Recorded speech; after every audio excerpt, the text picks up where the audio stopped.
السلام علیکم ناظرین۔ کلوپترا کے بارے میں بہت سارے لوگ جانتے ہوں گے، اگر نہیں جانتے تو اس کا نام ضرور سنا ہوگا۔ یہ مصر کی بطلیموس خاندان کی آخری حکمران تھی جس پر کئی مصنفوں نے قلم اٹھایا۔ اس کی کئی پینٹنگز اور مجسمے بنائے گئے۔ رومن تاریخ نگاری اور لاطینی شاعری میں اس کے بارے میں عمومی طور پر تنقیدی نظریہ پیش کیا گیا۔ اس کی قدیم عکاسیوں میں رومن مجسمے، پینٹنگز اور مجسمے اور ٹالمی اور رومن سکے شامل ہیں۔ اس پر کئی تھیٹر ڈرامے اور ہالی ووڈ سمیت کئی فلمیں بھی بنائی گئی ہیں۔ کہا جاتا ہے کہ اس نے اپنے 2 سگے بھائیوں سے شادی کی تھی۔ ناظرین، اگر آپ کو بھی کلوپترا کی زندگی کے حقائق جاننے کا شوق ہے تو ہماری آج کی ویڈیو آپ ہی کے لیے ہے، تو چلیے اس بارے میں جانتے ہیں۔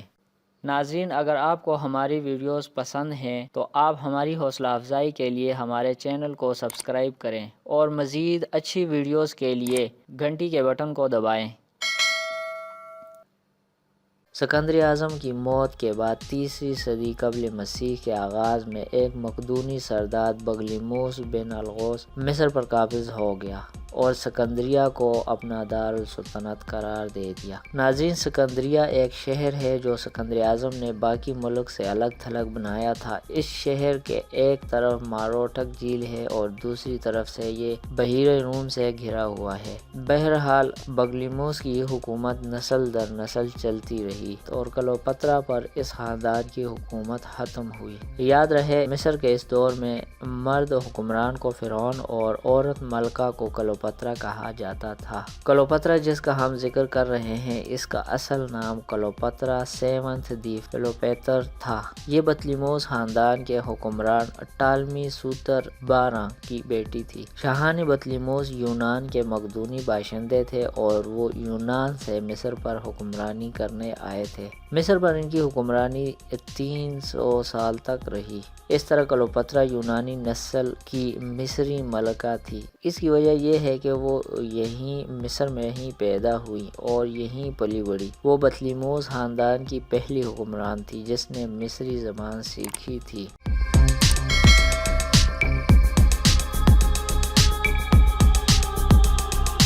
ناظرین، جیسا کہ ہم ذکر کر چکے ہیں کہ کلوپترا کے بارے میں بہت سے مصنفین نے قلم اٹھایا، تاہم ان میں سے بعض محض پروپیگنڈا اور کہانیاں ہی تھیں۔ البتہ رومی مورخ پلوٹارک نے اس معاملے میں کلوپترا سے انصاف کیا۔ کہا جاتا ہے کہ وہ انتہائی خوبصورت ملکہ تھی اور اس کی آواز بڑی دل فریب تھی۔ رومی مورخ پلوٹارک کا بیان ہے کہ اس سے ہم کلام ہوتے ہی انسان مسحور ہو جاتا تھا۔ اس کی شکل و صورت، اس کا باوقار انداز اور اس کی دلکش آواز ہر شخص کو مسحور کر دیتی تھی۔ مگر تاریخ میں ایسے ثبوت موجود ہیں کہ کلوپترا کے حسن کے جتنے قصے مشہور ہیں وہ اتنی حسین نہیں تھی۔ اس کے حدود حال کے نقوش یا تو چند سکوں پر نظر آتے ہیں یا پھر برٹش میوزیم میں رکھے اس کے ایک مجسمے پر۔ سکوں پر واضح طور پر اس کی بڑی نوکیلی ناک اور مردانہ شکل و شباہت نظر آتی ہے، مگر برٹش میوزیم کے کلوپترا کے مجسمے سے ایک نازک اندام عورت کا تصور پیدا ہوتا ہے۔ اصل میں کچھ کہا نہیں جا سکتا کہ اس کے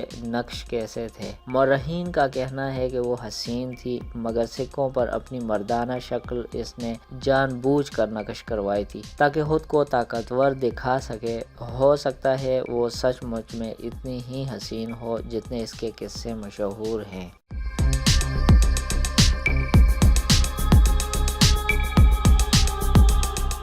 ناظرین، بالعموم یہ سمجھا جاتا ہے کہ کلوپترا ایک بدمست شہوت پرست عورت تھی، مگر اگر غور کیا جائے تو رومی دشمنوں کی نفرت انگیز افواہوں کے سوا کوئی قابل اعتماد ثبوت نہیں ملتا۔ یہ صحیح بات ہے کہ وہ جولیس سیزر کے ساتھ کئی سال رہی، مگر وہ ایک بیاہتہ بیوی کی حیثیت سے رہی۔ جولیس سیزر کے قتل کے بعد وہ مرتے دم تک مارک انتونی کی شریک حیات رہی۔ یہ وہ زمانہ تھا جب روم اور اسکندریہ میں عشق بازی ایک کھیل تھا۔ فسق و فجور پورے عروج پر تھے، سازشیں اور خانہ جنگی عام تھی۔ ایسے پرآشوب دور میں کلوپترا نے یکے بعد دیگرے 2 آدمیوں سے زندگی وابستہ کی اور جنہیں مصر کے رسم و رواج کے مطابق اس کا جائز شوہر تسلیم کیا گیا۔ کلوپترا پروقار شخصیت کے ساتھ ساتھ ایک قابل حکمران بھی تھی۔ وہ 7 زبانیں جانتی تھی وہ مصر کی لائبریریوں میں پڑھتی رہتی تھی۔ اس نے ریاضی، فلسفی اور فلکیات کی تعلیم بھی حاصل کی۔ کلوپترا کا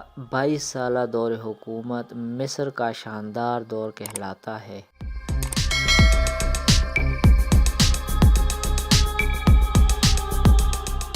مصر میں بغاوت کے بعد بطلیموس 12 جب دوبارہ تخت نشین ہوا تو اس وقت کلوپترا کی عمر صرف اور صرف 12 سال تھی۔ بطلیموس کی موت کے بعد اس کی وصیت کے مطابق سب سے بڑی لڑکی اور سب سے بڑا لڑکا مشترکہ طور پر تخت و تاج قرار دیے گئے۔ غرض یہ تھی کہ دونوں کی باہم شادی ہو جائے۔ ناظرین، آپ کو بتاتے چلے کہ قدیم مصریوں میں یہ روایت تھی کہ بلڈ لائن خالص رکھنے کے لیے بہن بھائیوں میں باہم شادیاں کرتے تھے۔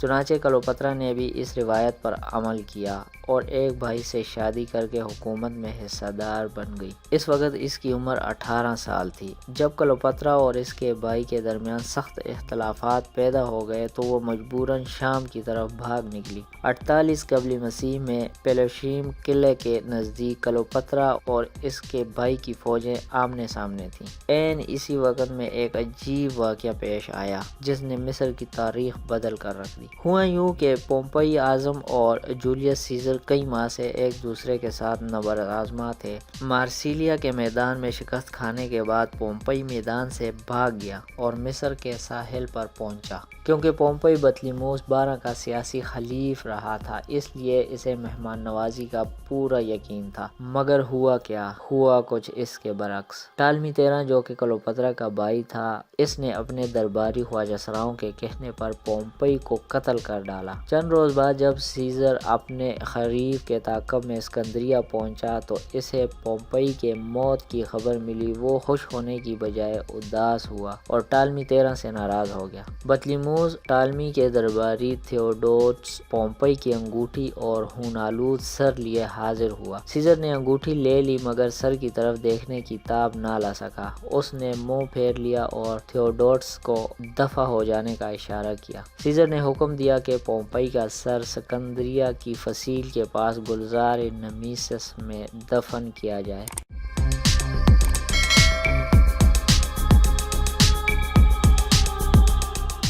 بعد ازاں سیزر نے کلوپترا اور اس کے بھائی کے ساتھ صلح کی کوشش کی مگر بطلیموس 13 کے چیف ایڈوائزر یوتھینس نے سیزر کی شرائط کو کلوپترا کے حق میں سمجھا اور اس کی افواج نے سیزر کو محل میں گھیر لیا۔ سیزر نے محل کا محاصرہ ختم کروایا۔ اب کلوپترا کے لیے شاندار موقع تھا سیزر کے ساتھ اتحاد بنانے کا، مگر اس کو اندازہ تھا کہ محل میں داخل ہوتے ہی شہزادے کے آدمی اسے قتل کر دیں گے، تو اسے ایک ترکیب سوجھی۔ اس نے اپنے آپ کو ایک قالین میں لپیٹ دیا اور خاص بندے اپالوڈور کو حکم دیا کہ اسے اٹھا کر سیزر کے پاس پہنچا دے۔ چنانچہ وہ اسے سیزر کے پاس لے گیا۔ سیزر نے جب کلوپترا کو دیکھا تو حیران رہ گیا۔ کلوپترا نے جولیس سیزر سے اتحاد بنا لیا اور اس کی مدد سے اپنے دشمنوں کا صفایا کر دیا۔ کلوپترا کا بھائی دریائے نیل میں ڈوب کر مر گیا۔ اب کلوپترا نے چھوٹے بھائی سے شادی کر لی اور بعد میں اسے بھی قتل کروا دیا۔ کلوپترا اب مصر کی حکمران تھی۔ اسے تخت دلوانے میں سیزر کا مرکزی کردار تھا۔ کلوپترا اور سیزر اب اکٹھے رہتے تھے۔ ان کا ایک بیٹا ہوا جو تاریخ میں سیزیرین کے نام سے مشہور ہے۔ رومن اشرافیہ ان دونوں سے بڑی پریشان تھی اور اس سوچ میں تھی کہ کلوپترا کی اولاد جوان ہوگی تو کلوپترا اور طاقتور بن جائے گی اور پوری طرح حکومت پر قابض ہو جائے گی۔ چنانچہ 44 قبل مسیح میں روم کے سینیٹرز نے سیزر کو قتل کر دیا۔ اب کلوپترا کا روم میں رہنا خطرے سے خالی نہ تھا، چنانچہ وہ اپنے بیٹے سمیت روم سے فرار ہو کر مصر لوٹ گئی۔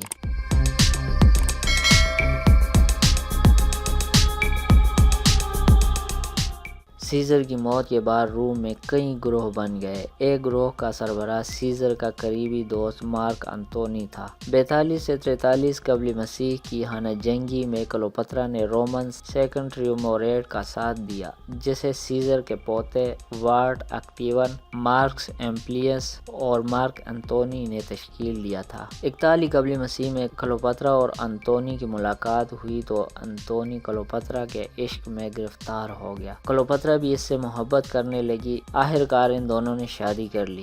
اور ان کے 3 بچے پیدا ہوئے۔ انطونی اور کلوپترا دونوں شراب نوشی اور آوارہ گردی کے دل دادا تھے۔ وہ اکثر راتوں کو محل سے باہر نکل کر آوارہ گردی کرتے اور عام شہریوں میں گھل مل جاتے تھے۔ 31 قبل مسیح میں ایکٹیم کی جنگ میں انطونی اور کلوپترا کے بحری بیڑے کو شکست دینے کے بعد اکٹیوین کی فوج نے مصر پر حملہ کر دیا۔ انطونی کو شکست سے دوچار ہونا پڑا تو دونوں اسکندریہ کی طرف واپسی پر مجبور ہو گئے، مگر جنرل اکٹیوین کی فوج ان کا پیچھا کرتے ہوئے اسکندریہ میں بھی داخل ہو گئی اور انطونی کو گرفتار کرنا چاہا، مگر انطونی نے گرفتار ہونے کی ذلت سے موت کو ترجیح دی اور خودکشی کر لی۔ کلوپترا کو جب معلوم ہوا کہ اکٹیوین نے اسے اپنے رومن فاتحانہ جلوس میں لانے کا منصوبہ بنایا ہے تو اس نے اپنے آپ کو سانپ سے ڈسوا کر خودکشی کر لی، اور اس طرح مصر کی ملکہ کی زندگی کا باب بند ہو گیا اور تاریخ میں امر ہو گئیں۔ ناظرین، اگر آپ کو ہماری ویڈیوز پسند ہیں تو آپ ہماری حوصلہ افزائی کے لیے ہمارے چینل کو سبسکرائب کریں اور مزید اچھی ویڈیوز کے لیے گھنٹی کے بٹن کو دبائیں۔ تو ہمیں دیجیے اجازت، دیکھتے رہیے ہمارا چینل اور جانیے دنیا کے بارے میں ہمارے ساتھ ساتھ۔ تو ملتے ہیں اگلی ویڈیو میں، تب تک کے لیے اللہ حافظ۔